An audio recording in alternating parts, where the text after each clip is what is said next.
Hello, ladies and gentlemen. Welcome back. I am Babel, and I am the host for today as well as Castro. Hope you guys enjoyed this coverage. This is the Heroes of the Storm Southeast Asia Singapore qualifiers for the Southeast Asian Championship. That said, we have our second game between Scar as well as Look of Flower. And the first game went to Look of Flower very nicely. And we have Look of Flower on the red side here, on the left side, and Scar on the right for this game. It's very interesting to note that the first game we had Look of Flower banning Illidan. And this game as well, they're going to ban Illidan. For Scar, they have the first pick here, which means that Look of Flower actually picked the map. It's Cursed Hollow, and this map is very interesting. I really like this map a lot, but we'll see. That said, on the right side, you have Kilthas getting banned finally. So they know Kilthas is a bit of a problem, and effectively they decide to address that very nicely. I like that a lot.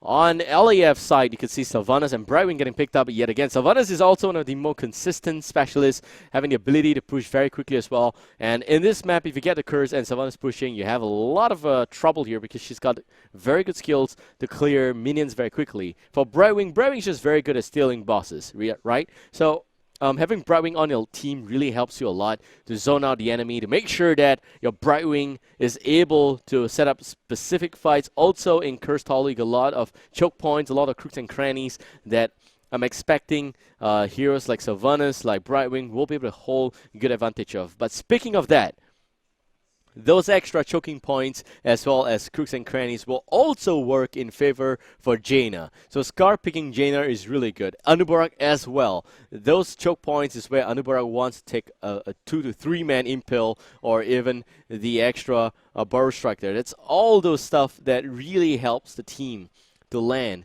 this terrain restrictions coming up from Cursed Hollow.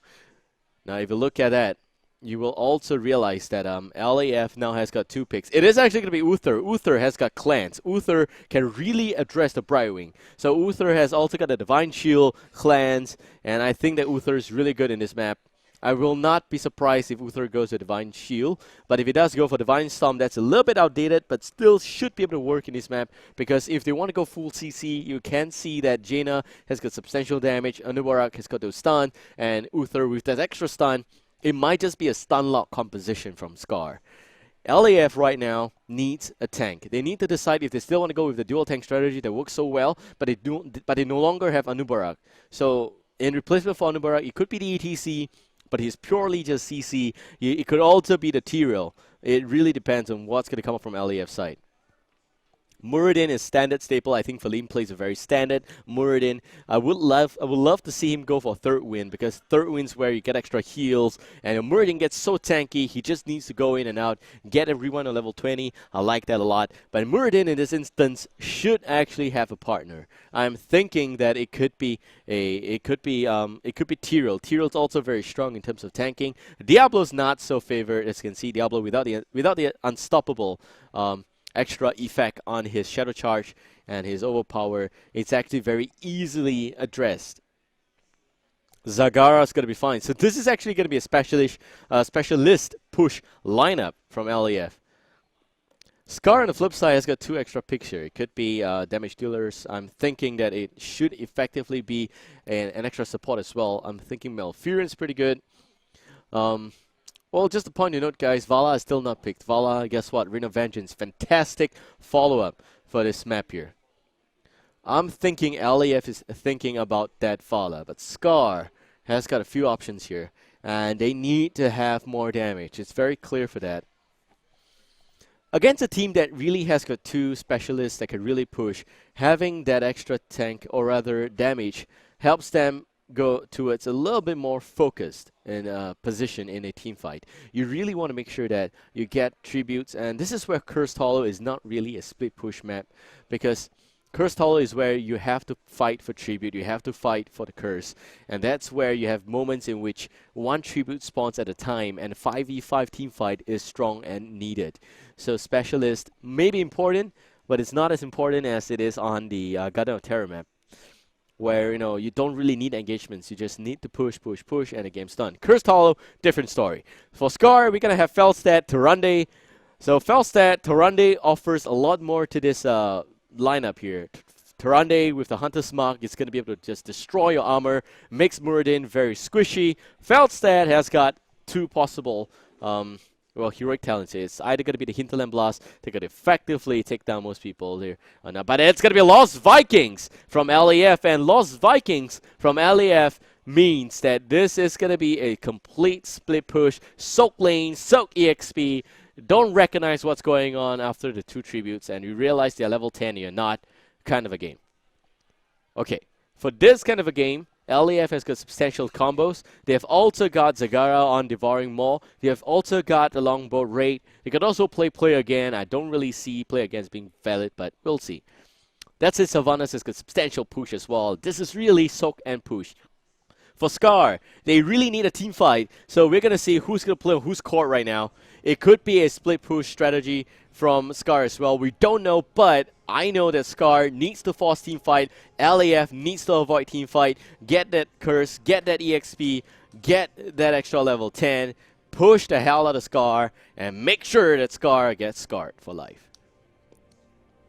We're also going to see a bit of the extra effect here on this screen right now. So this is how it's going to be. Here we go. This map, Cursed Hollow, Look of Flower 1, Scar 0. And it seems like a little bit of a map introduction. Cursed Hollow is where you have to make sure you collect these tributes. It could be spawned at a total of 6 different tribute spots here. If you can see on the map, 3 on top, 3 below. It's marked by a group of stones in that area there. And also this is also one of the more interesting maps because you got 2 boss camps and teams really want to time the boss camp when you push the lanes out. There's also the siege camp that could act as a counter push against the boss camp. So the siege camp are at the same lane that the boss camp will spawn. The bruiser camp is the only one that will get unobstructed push at the mid lane. But it's also the mid lane, so we're expecting a lot of possible fights there. This is an almost symmetrical map, and I really like this map a lot. It has got lots of crooks and crannies. You can see a lot of weird stone structures, a lot of weird Greek stuff here. But yeah. So this is Cursed Hollow, and generally the objective is to take down the core. And if you get, oh, by the way, if you get 3 tributes, the Raven Lord will curse your enemy, which means that their forts will not attack. The minions are reduced to 1 health, which is why Sylvanas can push very well. And this is going to be the synopsis of this map here. So we're waiting for them to go into game. And they're complaining that I'm saying too much about the secrets already. So I'm going to try and avoid that actually, but we'll see what's going on. So once again, huge shout out to our sponsors, Alienware, Intel, and Fairfax sponsor, Razer, streaming partner, XSplit. We thank every single one of you for being here today. For everyone watching on stream, once again, it's very, very exciting. You will not expect this, but we had so many people queuing up today. They started queuing at 9 AM for the goodie bag. We finished the goodie bag. They were demanding for more. We nearly had to compromise. But yeah, that's it. Cursed Hollow, tricky map. And we got game 2 between LAF and Scar. On the blue team, Look a Flower. Crandor as the Lost Vikings, Feline playing as the Mountain King Muradin, Nick Bart onto the Sylvanas, Shade Fox as the Brightwing, last but not least Sync onto the Zagara. We also got on the red team, Team Scar, Clutch playing as the healer Uther, Zane onto the Felstead, Lunacy as Tyrande, Uniteers there playing as Jaina, last but not least TRW as the Anubarak.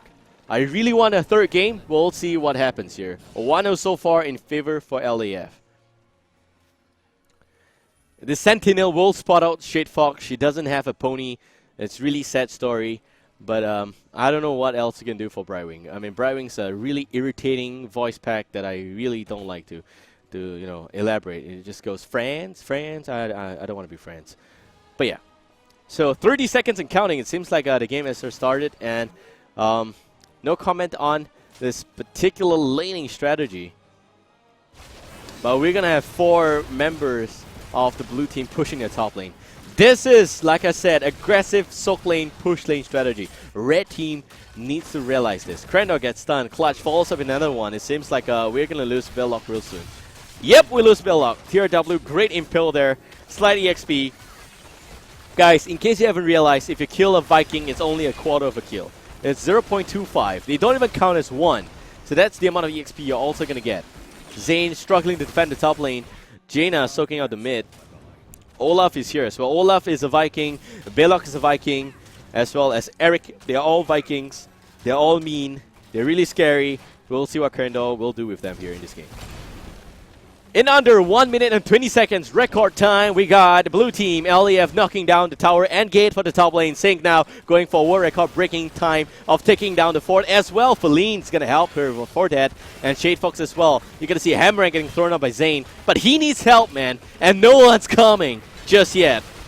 I think they're going to concede the top fort real soon. In terms of EXP, Red Team is just slightly behind half a level, but if they lose this fort, it will be 1 full level, and that means that Blue Team will have 1 extra talent. Here comes the backup, I hope. And I don't know, but they get spotted by the scouting drone. Lunacy. Oh, there goes Anubharak, great stun, but you're also going to see the Lunar Flare connect on Anubharak. Anubharak dropping really low, some heals not going to be enough. Anubharak goes down. Zane now going to sidestep away from those Banelings. Zane dropping, Zane goes down, and the blue team taking down the fort, now going for the tower. This is brutality. How can you go to someone's home and take down the so far so quickly? It's unacceptable. Where is the red team? Uniteers at the mid lane soaking. Bottom lane Clutch is here. They cannot leave the lane. They need the EXP, but the top lane has been destroyed beyond recognition right now. And it seems like it's 2 kills also for the blue team. Tribute spawning top lane is not going to help. They don't have the healing well. There's nothing the blue team is really going to face right now. The red team has got nothing to help them. And I think at this point in time, Unity is also going to be in some trouble, some stun. And that's it. Down goes Jaina. And such a quick burst composition from the blue team here. And Krendor, come on, micro better, man. Eric can actually take the tribute. What's he doing? My god. But yeah, so Olaf's dancing in the mid lane. Krendor doing a great job. I'm just messing with him. He's a great guy. He wants to soak EXP. We'll give him that. Lunacy landing a very good Lunar Flare on Sync. And it seems like the rest of the team actually is they are at a loss right now. The same rotation. Look at that. Eric top lane. Rest of LAF at the mid lane. Down goes the tower here. The gate. You know, getting gate crash really sucks at this point in time. But I like to say that there's nothing Red Team could have done. They should have rotated slightly earlier, but look at this. They're just 1 level down, 1 talent down. If you look at the talent, this Muradin is insane. Stumble, destroying ammunition as well. They really want to push the hell out of this game, like I said in the drafting phase. And that's what LAF is doing. They're not looking for flowers, but Eric is. So down goes Eric. Belloc with those carrots there. I don't know, this is really interesting skin. This is actually, if I'm not wrong, the pajama skin for Lost Vikings. Looking really good. Such a ballerina there, Olaf. So Clutch, bottom lane, just soaking EXP, top lane Felstad's there. It's good that the blue team has got the top lane taken care of for them. But for the red team, this also means that you will not be expecting a lot of attention on the top lane. Tribute spawning in under 5 seconds. They're getting into position as we speak. Clutch still down south. And the Felstad all the way up north. Baneling's getting tossed out here by Sync. Clutch is, oh, that's a clutch maneuver right there. And impales again. This is actually going to be a Mexican standoff. Clutch goes in. That's a hero. Or is he going down like zero? Yep, he goes down at the end. Zane flies by. Shade Fox goes down as well. Feline jumps in. Not much damage. And it seems like Uther's healing up. Great damage right now. And more damage from Jaina. Feline. No dwarf toss. And it seems like he is going to go down at the end of the day. Still, Clutch sacrificed really well right there. And he worked at the end. They're going to get a tribute. This is what is going to help Red Team. They need team fight. They know that. They will prioritize tributes. They will make sure that they are able to do maximum damage when the tribute is spawning. That's when blue team is forced to face against the red team mano a mano. It's like really the only opportunity for the red team to clash and meet on the full family members of Luca Flower right there.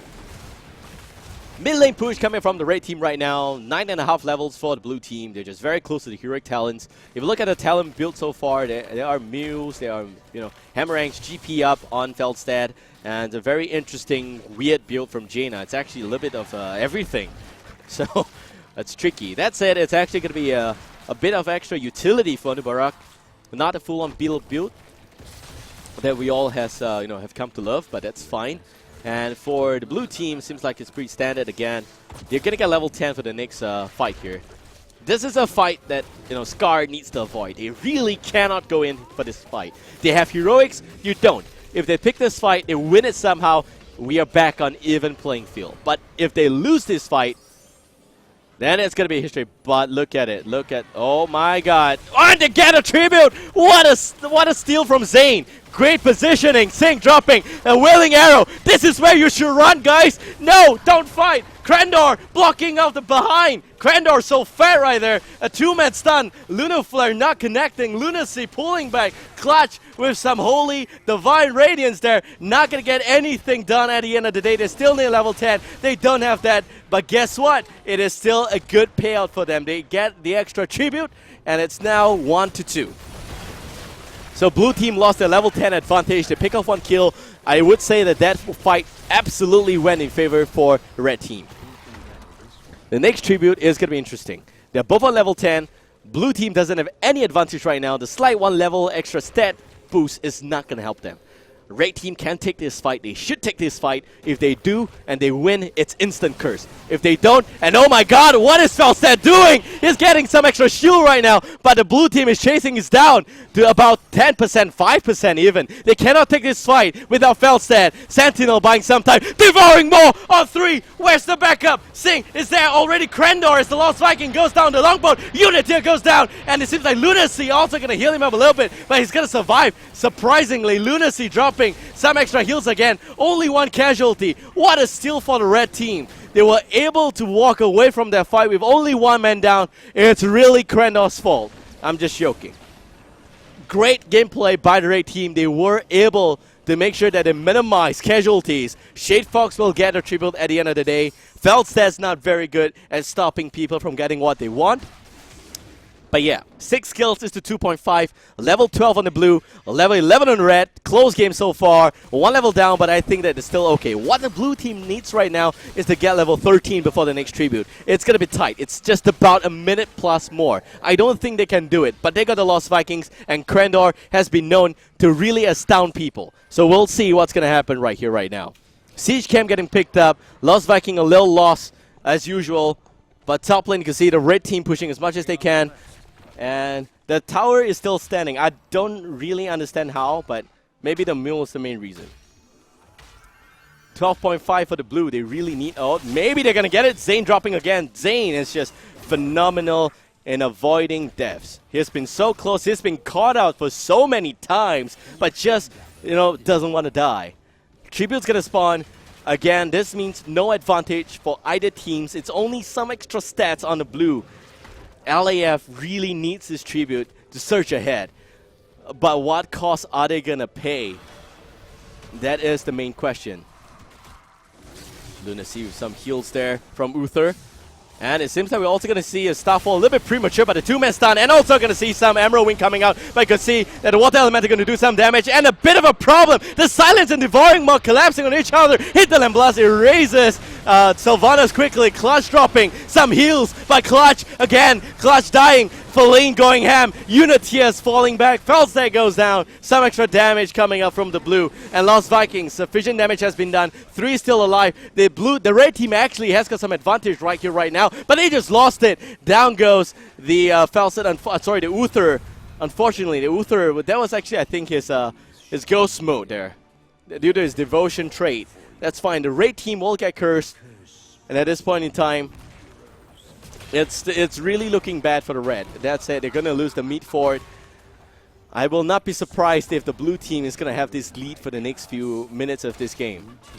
That was a clutch fight. The main problem was the fact that you had an issue with the Starfall being a little bit too early, and you have also some mistakes there from both sides. I have no idea why Devouring Maw as well as the Willing Arrow collapse on each other. It shouldn't be used together. It should be used one after the other.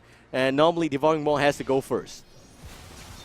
That's interesting to see. And it seems like Luna Flare is going to connect there. And the camp will go to the red team. Zane again. Is he going to do this GTA 5 style? We'll see TR5 with a big web blast right there. And Clutch going in. Some heals. He used Divine Chill. He's looking to run away. 3 seconds. 2, 1, and it's done. Some extra damage coming up, but he's going to be fine at the end of the day. They also get a siege cam. No complaints whatsoever. At this point in time, we'll say that the curse is not being fully utilized. But most of the outer forts are down already.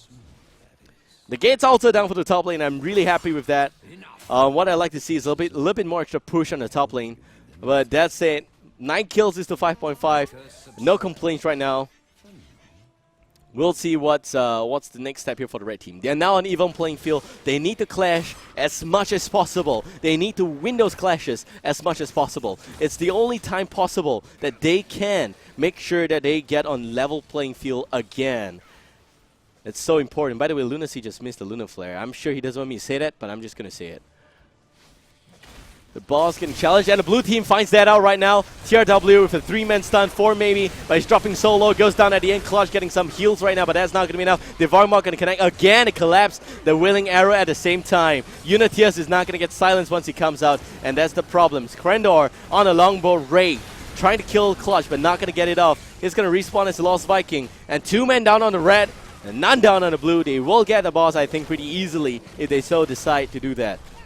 The boss having been leashed, they will actually, it would actually regain some health there. In fact, the full health. So that's not going to be easy, that's it. Underbug just respawn right now. It is going to be close. They know they're taking the boss. And the Mutalis is actually pushing Lunacy behind quite a fair bit. So they are not going to contest the boss in time. The boss will go to the blue team.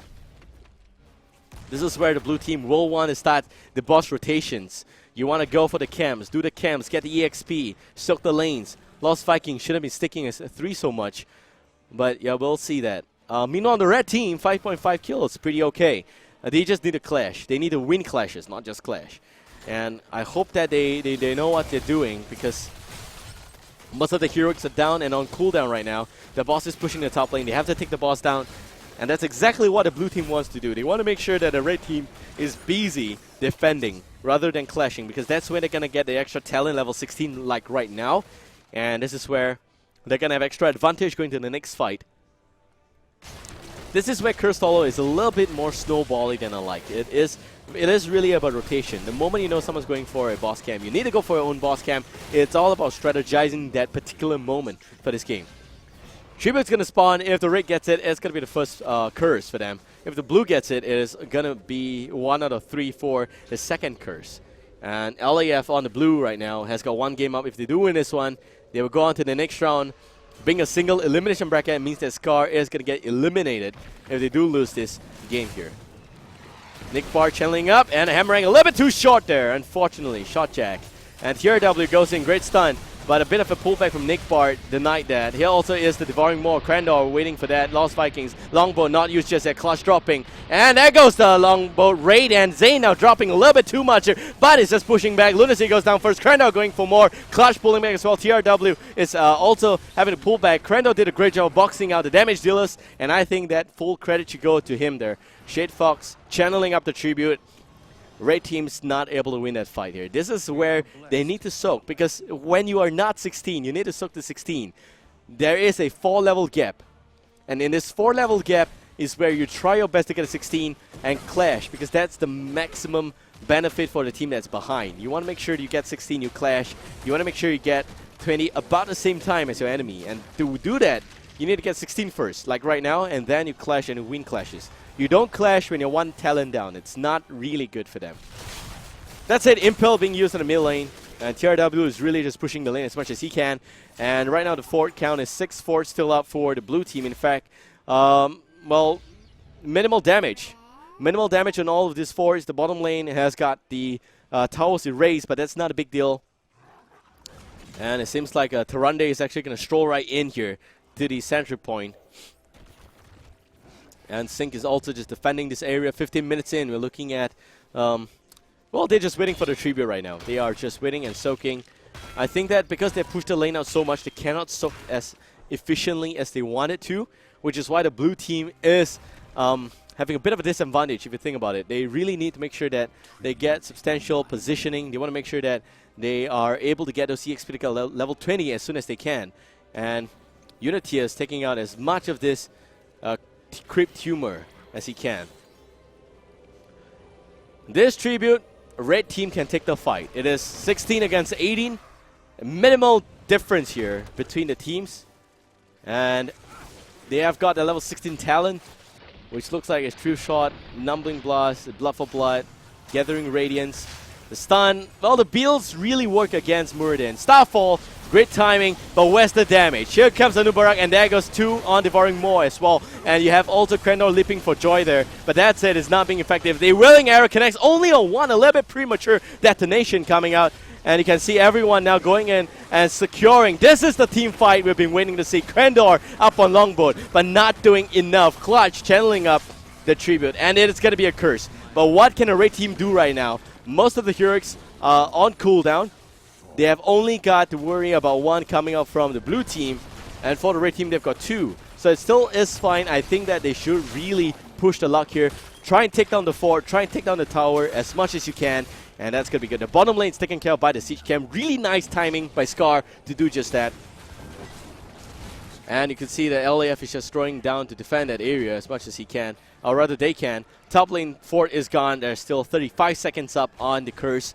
Red team should do whatever they can to push the mid one down as well. They are looking for a level playing field. They may just get it. And Lookout Flower is not necessarily very far ahead.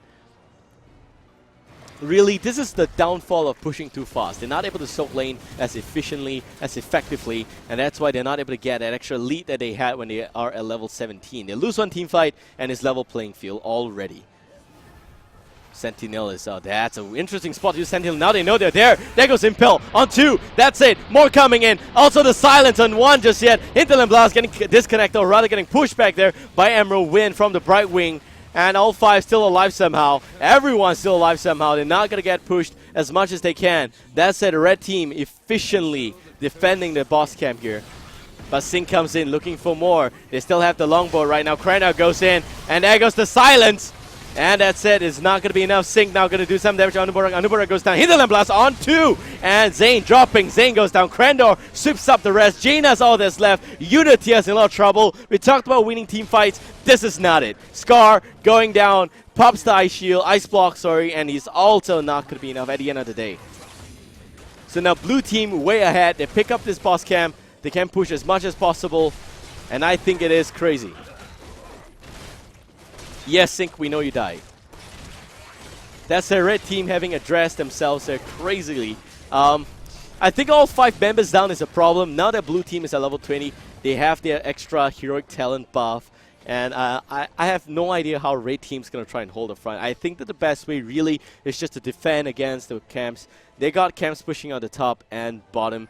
They just need to make sure that they defend. The blue team's a 5-man push right now on the mid lane. Maybe it's just Krendor's push. That's fine.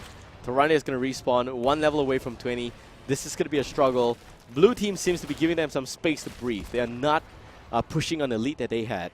If they are, they would be pushing right now, but they are not. They're just getting camps, which is not really what you want to do at the level 20. Once you get level 20, what you really want to do is just to push. You want to push as much as possible. You don't want to get you don't want your opponents to get level 20 by soaking, just by defending mercenary camps and pushes from lanes.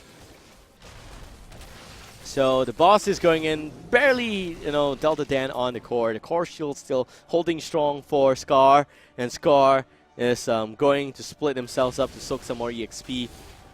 Would say that they should get this in about 7 waves time, which is split either bottom, mid. Now blue has got a window of opportunity open right here, right now. The boss is pushing bottom, they can push the mid. If they successfully take down even the towers, I think it's a big win already. Right team triggers up the siege camp for anti-push.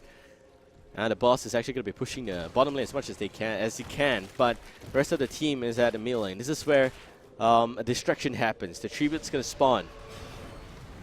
I would say that most ideal candidate to go for the tribute is actually Lost Viking. But we're not going to see that right now. Interesting. And the whole team on the blue is actually going to be on full mode assault on the mid lane. The fort is going to go down. You can see all those armor break. Really effective in pushing.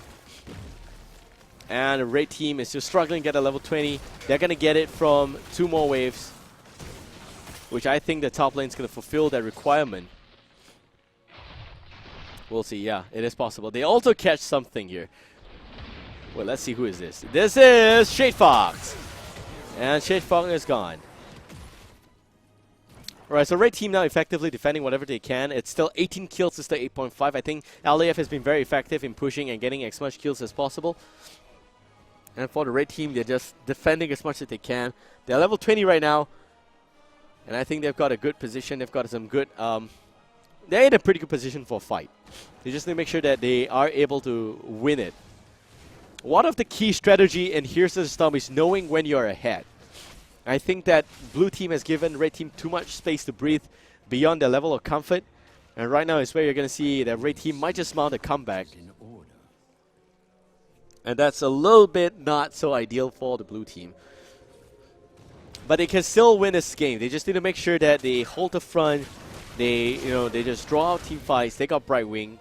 Brightwing's a little bit better in terms of heals for sustaining team fights as compared to Uther. Uther is a little bit more in terms of burst heal, but blue team doesn't have much burst. Red team channels up at 1 tribute. Blue team opts to ignore that one there, and LAF now soaking. We might actually see level 30 this game. I don't know. From the way the blue team is playing, it's a very slow-paced game for them. They may just wait for the next window. Maybe they just catch someone. They're not really in a rush right now. They are ahead still, and I think that's fine. They just need to make sure that they catch someone, pick up the tribute, and that's the win condition for them. For the red team, it's the same. As long as they're able to pick up a team, they should be pushing either via top or bottom and ending the game instantly. It is about knowing when you're ahead and making sure that you are able to capitalize on that. That is a very interesting skill, and I really want to see the red team bring LAF all the way down to a third game. And the tribute is going to spawn right now in just about 15 seconds. Red team still soaking up the top lane as much as they can. We got Bruiser Camps pushing the mid here. This tribute should be going to the blue team. We'll see what happens right now. Actually, tribute is spawning already blue team. Feline still at the mid lane. And it seems like Feldstad is channeling up the tribute. They do get it. 2-2 right now. Next tribute, very crucial, very, very important. They need to make sure that they are able to defend this next tribute. The Bruiser Camp pushing the mid lane very strongly, and I think that that is a bit of a waste because you see the blue team, while they're getting like full map control, they are not really capitalizing on that. They're not really making sure that the lanes are getting pushed out enough. They're not pushing down to the core. Speaking about that, we might just see a team fight right here, right now. Feline jumping in already. Dove Toss not used just yet. And the red team defending as much as they can. Hammerang being used right there. And the Bruiser Cam will not cheap most of this shield off. Longbow raid goes on.